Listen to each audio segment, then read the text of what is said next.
In a history of more than 100 years, the NFL has seen it all, inducing tons of wholesome moments and even more scandals. But it looks like the scandals overweigh the rest by a huge margin. From illegal cases of videotaping to domestic violence cases and whatnot, the league has been full of some hilarious and some pretty devastating scandals. Today, let's look at the biggest controversies in the history of the NFL, starting off with the one team that ran away. You might have heard of brides getting cold feet or maybe teenage kids running away from their homes in a rebellious phase. As it turns out, even NFL teams aren't a stranger to the concept of running away when things don't go their way. So back in 1984, the entire team of Baltimore Colts ran away from their town, and it wasn't even a surprise either. Robert Irsay, the owner of the Baltimore Colts, had constantly been threatening the officials that he would relocate his team because of low attendance and an out-of-date stadium. But nobody really took him seriously. The complete disregard didn't sit well with the man, and he gathered his team in moving vans in the late hours of the night and left. Plus, he was getting a pretty sweet deal from Indianapolis, so naturally, he got him and took his whole team with him. The next couple of days, various journalists were pretty pissed that they lost an entire team in the blink of an eye. Baltimore Sun even wrote about how Robert didn't even have the common decency to inform the mayor about his abrupt actions. Next, the dogfighting scandal. If you had asked anyone before 2007 about a possible connection between the NFL and dogfighting, they would have called you mad and moved on. But the year 2007 came with tons of surprises in store for the world, especially for the NFL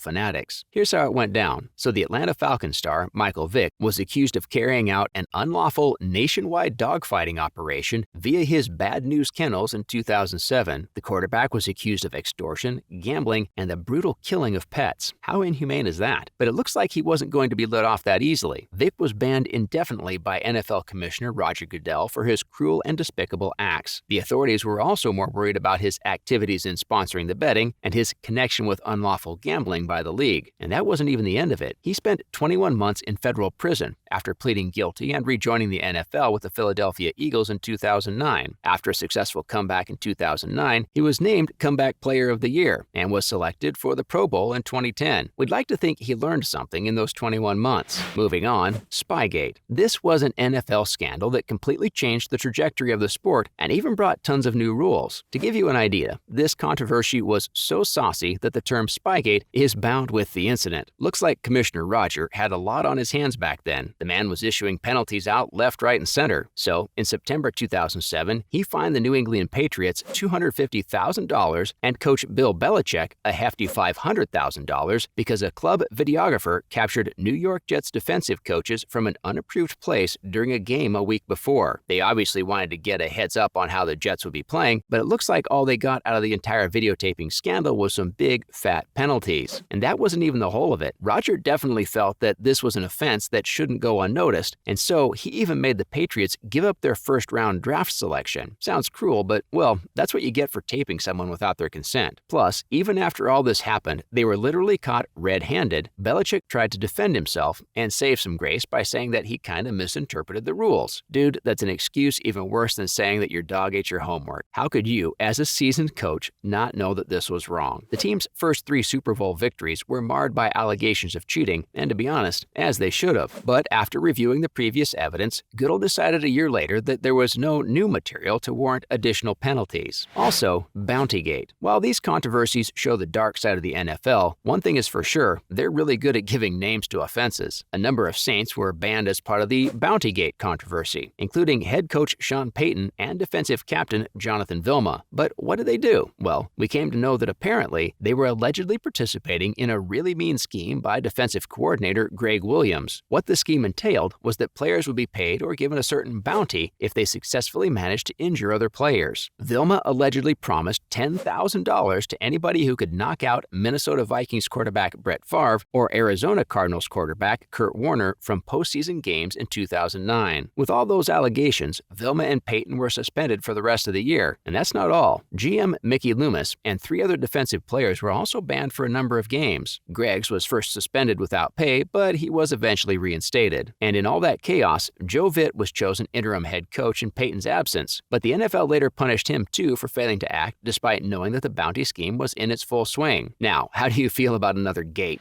Next is Deflategate. In the 2015 AFC Championship game versus Indianapolis, Patriots quarterback Tom Brady was accused of cheating and banned for 4 games. But we gotta give it to him, the way he allegedly cheated was pretty smart. Apparently, officials found a deflated football during the post-game investigation, and he was accused of being the mastermind behind it. Everything escalated pretty quickly after that, and during the 2016 season, the now retired quarterback was given a 4-game suspension, and his club was fined $1 million for the same thing. Yikes, the man said if I'm going down, everyone else is as well. The same ongoing argument over football air pressure led to a multi-million-dollar court fight that went on for 3 long NFL seasons. Brady was pretty stubborn about the whole thing and pleaded innocent, but his legal appeal to the ban was unsuccessful. Robert Kraft, the team's owner, stood behind him and practically confronted the other owners, but all of that resulted in nothing. The Patriots had to give up 2 future draft picks. Plus, the team and the man behind the crime got tons of backlash. But even after all that, they didn't let the controversy dampen their spirits as they went on to win the Super Bowl. Moving on, the domestic violence controversy. And if you think the NFL commissioner who was handing out penalties is safe from scandals, you're wrong. He wasn't just involved in one, but a pretty horrible one at that. Apparently, there was a domestic abuse case involving Baltimore Ravens running back Ray Rice, and he handled it all pretty poorly. His way of feeling about the entire case was so horrible that the league said in 2014 they'll implement a new policy regarding domestic violence and other attacks. Goodell originally banned Rice for 2 games right after he was charged with 3rd-degree aggravated assault for punching his then-fiancée in an elevator in Atlantic City, New Jersey. But the worst part is that while all of this was going down, Roger did try to justify or defend Rice's actions. Goodell first justified the modest penalty, telling reporters and the media that he's been responsible for his conduct. He even added that Rice understands he made a tremendous mistake and that it is wrong by his values and by our norms. But when TMZ revealed a second, more violent video of Rice knocking out his girlfriend, the Ravens fired Rice, and Mr. Commissioner finally made the penalty permanent. Rice was charged with serious assault but pleaded not guilty and applied to a rehab program for first-timers. His punishment was overturned a couple months later, but he never returned to the field. Good riddance if you ask us. Since that scandal erupted, the league has taken action against many other players who were found guilty of domestic violence. And finally, Kaepernick and his stance that triggered Trump. Now this one's our favorite. Colin Kaepernick's stance to not stand and instead kneel down while the national anthem was playing got Trump so triggered that the ex-president asked the league to suspend all players to try pull such stunts. Afterward, Kaepernick told NFL media, "I'm not going to stand up to show pride in a flag for a country that oppresses black people and people of color." He also added, "To me, this is bigger than football, and it would be selfish on my part to look the other way. There are bodies in the street and people getting paid leave and getting away with murder." Currently, around 6 years down the line, Colin's having a hard time staying employed because of his political and humanitarian views. That's a wrap for this video. Which of these controversies had you stunned the most? Let us know in the comments below. Make sure to give this video a thumbs up and subscribe to our channel for more videos like this.